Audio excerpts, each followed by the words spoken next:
Reality जो है उसकी बुनियाद पर सवाल पूछा, आप सर्टिफिकेट्स बांटना शुरू हो जाते हैं, जिसकी कतई हमें जरूरत नहीं। पहले मैं क्लियर कर दूं, अब जरा आपके सवालों का जवाब नेशनल कॉन्फ्रेंस देगी जो सर्टिफिकेट दे भी सरकार नहीं में रहा। है। आबिद साहब रिस्पॉन्ड करें, क्या इतने आप कमजोर पड़ गए कि आज दो इलाके जो बीजेपी के मुताबिक पिछली सरकारों में भी इकट्ठे रहे, मिलिटेंसी देखी, नेचुरल डिजास्टर देखा, खून खराबा देखा, लेकिन पहला ऐसा मौका आया जहां नेशनल कॉन्फ्रेंस ने काम करके एक जगह ज्यादा एक जगह कम पूरे रीजन को एक तरह से बांट दिया, दो टुकड़े कर दिए।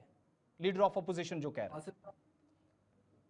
आसिफ साहब, पहले तो मैं इब्तिदाई तौर पे ये रिक्वेस्ट करूंगा कि आपने काफी टाइम बीजेपी के प्रवक्ता को दे दिया, आप बड़ा इत्मीनान से मेरा जवाब सुनिएगा। जी जी। क्योंकि मैं वजह इन बातों पे जवाब देना चाहता हूं। देखिए, जैसे ही आपने इनको सवाल किया एनडीआरएफ के बारे में, तो ये बोलने लगे कि आप प्रवक्ता है नेशनल कॉन्फ्रेंस के।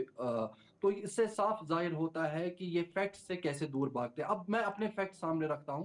पहली बात, ये क्षेत्रवाद और धर्मवाद की बात करते हैं। मुझे बोलिए, कैबिनेट रिप्रेजेंटेशन जम्मू में क्या है? क्या हमारे सुरेंद्र चौधरी जी कश्मीर से हैं? क्या वो जम्मू के नागरिक नहीं है? क्या सतीश शर्मा जी जम्मू के नागरिक नहीं है? क्या जावेद राणा जी जम्मू के नागरिक नहीं है? तो क्षेत्रवाद कहां रहा, रीजनल इंबैलेंस कहां रहा? जबकि हमारा जो वोट शेयर था जम्मू में काफी कम था, जबकि हमारी सीट जो जम्मू में थी काफी कम थी, फिर भी उमर अब्दुल्ला की सरकार ने, नेशनल कॉन्फ्रेंस की सरकार ने बिल्कुल धर्म निष्पेक्ष होकर एक रीजनेबल कैबिनेट रिप्रेजेंटेशन, एक हैवी कैबिनेट रिप्रेजेंटेशन जम्मू के लोगों को दी।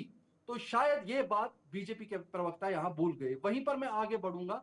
सुनील शर्मा जो कि लीडर ऑफ अपोजिशन है, और मुझे लगता है जब वो लीडर ऑफ अपोजिशन है तो उनको हर कोई चीज बड़ी बारीकी से बोलनी चाहिए, एक फैक्ट बेस्ड बात करनी चाहिए हाउस में, वरना कहीं ना कहीं वो हाउस में as a leader of opposition एतमाद खो देंगे अपने खुद के लोगों का। देखिए, उन्होंने अकाउंटेबिलिटी और ट्रांसपेरेंसी की बात कही, तो अकाउंटेबिलिटी और ट्रांसपेरेंसी की बात पूरे 11 साल की होनी चाहिए।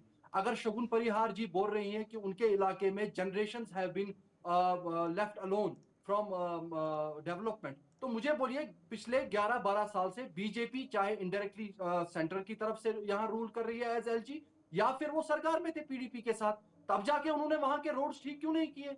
तब जाके उनकी ग्रीवियंसेस हल क्यों नहीं की? तो कहीं ना कहीं इनकी करनी और कहनी में फर्क है। जहां पर अकाउंटेबिलिटी और ट्रांसपेरेंसी का सवाल है, रीजनल इंबैलेंस का सवाल, आप मुझे बोले जब फ्लैश फ्लड्स आए कितनी बार आपने उमर अब्दुल्ला साहब को वहां पर विजिबल देखा ऑन ग्राउंड? आप मुझे बोले, क्या हर एक डिप्टी कमिश्नर के डिस्पोजल पे 10 लाख रुपए इमीडिएटली ड्यूरिंग द फ्लड्स नहीं रखे गए? क्या एसडीआरएफ, एनडीआरएफ नहीं बोल रहा हूं, एसडीआरएफ के तहत 4 लाख का एक्सग्रेशिया नहीं दिया गया? 5 मर्रा लैंड हम बोल रहे हैं हम उन लोगों को देंगे जो लैंडलेस होंगे, क्या उसके लिए रेवेन्यू को फील्ड इंस्पेक्शन नहीं करनी है? क्या सही डेटा लेके सामने नहीं आना है? कहां का रीजनल इंबैलेंस से बात कर रहे हैं? 860 की डीपीसीज प्रमोशंस जम्मू में हुई, 350 कश्मीर में हुई, तो कहां है रीजनल इंबैलेंस? मैं तो कहता हूं कि जम्मू को बहुत ज्यादा हम आप देख सके रिप्रेजेंटेशन देते हैं। और पॉलिसी डिसीजन, दरबार मूव जो इन्होंने रद्द किया, जो इनकी एलजी सरकार ने रद्द किया, उमर सरकार ने वापस इन्फ्यूजन कर अच्छा दिया। आबिद अब साहब, तो वहां पर एक खरीद चीज फरोख्त बहुत होगी, जरूरी थी, इकोनॉमिक जो इन्फ्यूजन होगा। जो बीजेपी आपसे पूछ रही है, क्या सरकार की ये रिस्पॉन्सिबिलिटी नहीं बनती थी जो आज लेक्चर दिया जा रहा है कि बीजेपी के लोग अपनी सरकार से जाकर शायद रिक्वेस्ट करते तो बहुत अच्छे से सुनी जाती? गवर्नमेंट की रिस्पॉन्सिबिलिटी है, एक ब्रूट मैंडेट के साथ आप आए हैं, एक चिट्ठी उमर साहब की तरफ से चली जाती, हालांकि वो कहते रहे 2 बार, लेकिन आज 14 अगस्त वाले इंसिडेंट के बाद अब तक 2 महीने मुकम्मल हो गए, कोई पेशरफ्त, कोई लेटेस्ट डेवलपमेंट सेंटर की तरफ से नहीं है। इसका मतलब शायद यहां से किसी तरह का कम्युनिकेशन हुआ ही नहीं।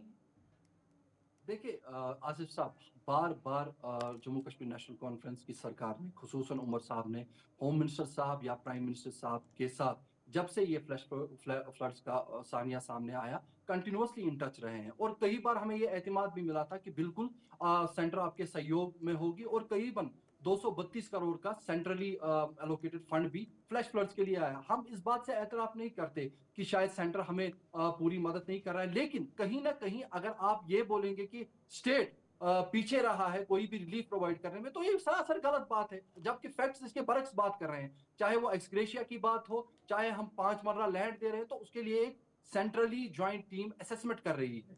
वहां पर सिर्फ सेंटर की टीम नहीं जा रही है, फील्ड इंस्पेक्शन हो रहे हैं।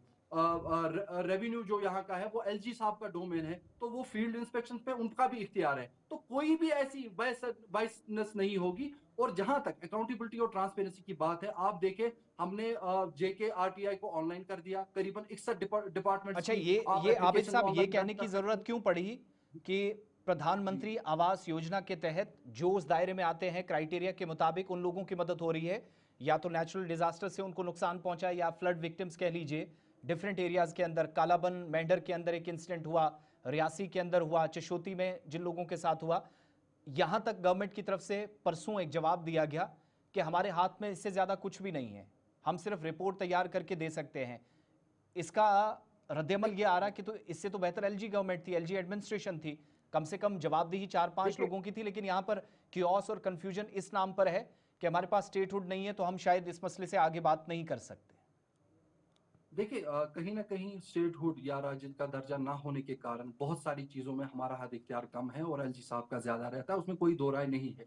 लेकिन जहां तक आप एसडीआरएफ और एनडीआरएफ की बात करें, मैंने आपको वजाहतन फैक्ट चेक करके बोला कि किस किस तरीके की पेशरफ सिंस फ्लैश फ्लड्स हुई है।